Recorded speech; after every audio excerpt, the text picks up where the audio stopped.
Much time right now is 8:15, and tomorrow is the 250th anniversary of Paul Revere's Midnight Ride, warning that the British were coming and that will take over Boston and starting the Revolutionary War. So to commemorate this milestone, a massive event is taking place at the state capitol to celebrate the history of our state and nation. So here to talk about the event is Laura with the Arizona America 250 Commission and some of the sons and daughters of the American Revolution. Thank you all so much for being here this morning.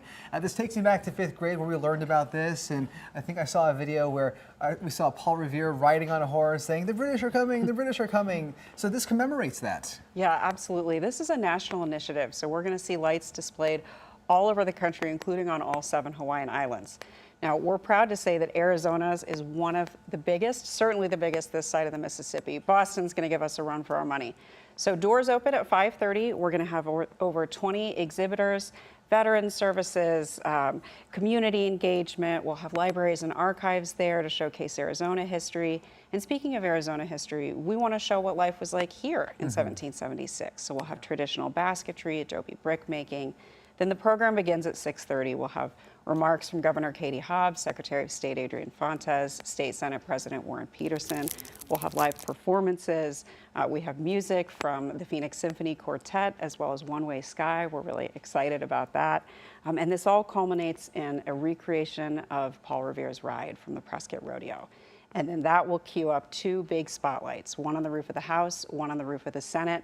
Those lights are going to shine so bright and so big, we actually had to get clearance from the FAA. Oh, wow. But they'll symbolize unity, resilience, and the American spirit. That's amazing. And we have some descendants of those who fought in the Revolutionary War. I'm going to hand off the mic to you here. Tell me about why you get involved, and I can see you guys are very into these roles here, right? Absolutely. Thank you. The Daughters of the American Revolution, we are all descendants of the American Revolution, the people who fought, and it's just a great way to spread that patriotism and service to honor our patriot ancestors. Yeah, it's amazing. And what's your favorite part about this event?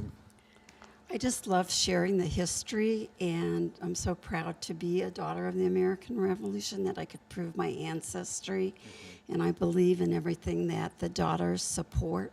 It's just a great organization with helping veterans and schools in our history, preserving it. And also, thankfully, April is declaring a really great forecast. So being in these wool costumes here, it's not going to be too hot. But every year, I mean, this is the 250th year for this event. What's it like to know that this legacy is still going on? Well, I think it's part of a very important part of American history and our heritage. And not only, of course, Paul Revere 250th ride tomorrow, but the very next day is the Battle of Lexington and Concord anniversary. My name is Rick Spargo. I'm the president of the State of the Sons of American Revolution, and we try to continue the education and history and youth programs and scholarships. And with about a minute left, what happened that night? I mean, we hear and see like these recreations. They really just jump on a horse and start riding down saying, "The British are coming, the British are coming." Well, in a minute or less, we all know that the British were trying to do a bunch of acts and laws, and the American colonists were saying, this is not right, these are tyrannical, they're intolerable, and we must do something about it. There was lots of conversation, John Hancock, Sam Adams, and Dr. Joseph Warren, and they decided that the best way to get ready was to be able to warn the colonists of what was going to happen.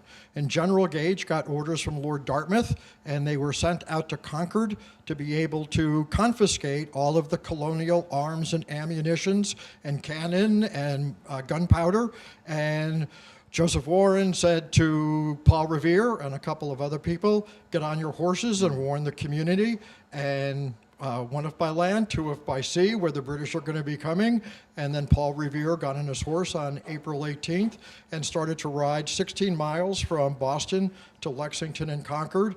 And Captain John Parker, Sam Adams, and John Hancock were in the Buckman Tavern when they heard Paul Revere ride up and saying, the British, the regulars are coming, the regulars are coming. And then they were just a few minutes behind, and 77 militiamen gathered on the green, and they were facing the lead skirmishers of 250 British regulars and grenadiers who were the elite troops at the time. Yeah. And the British said to the Americans, disperse, disperse you rebels.